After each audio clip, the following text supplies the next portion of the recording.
दरम्यान छत्रपती संभाजीनगरमध्ये भीषण पाणी टंचाई जाणवतीये। शहरातील अनेक भागात टँकरद्वारे पाणी पुरवठा केला जातोय।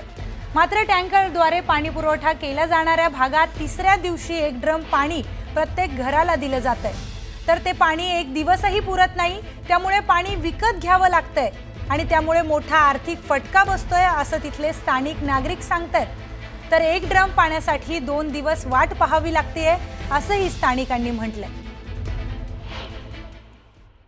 मला एक दिवस आड म्हणजे तिसऱ्या दिवशी पाणी येतं आणि एकच ड्रम असतो, पण एक ड्रम प्यायला आणि वापरायला पुरत नाही। मग पुन्हा एक्स्ट्रा पाणी घ्यावं लागते आम्हाला। 30 रुपये ड्रम प्रमाणे एक ड्रम घेतो। समजा कधी 40ला पण आहे, आता उन्हाळ्यामध्ये 40ला आहे।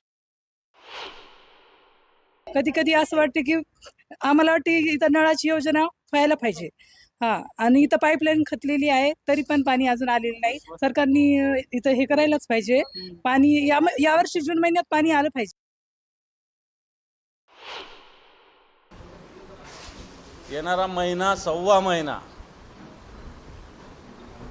या संभाजीनगरात लबाडांनो पाणी द्या या आंदोलनाला सुरुवात झालेली आहे। अधिकृतरित्या उद्यापासून वेगवेगळे कार्यक्रम प्रत्यक्षात शिवसैनिक रस्त्यावर येऊन करणार आहेत। लबाड लांडग्यांनो, तुम्ही समांतरच्या नावाखाली जे काही पैसे खाल्लेत ना, ते पहिले लोकांचे द्या।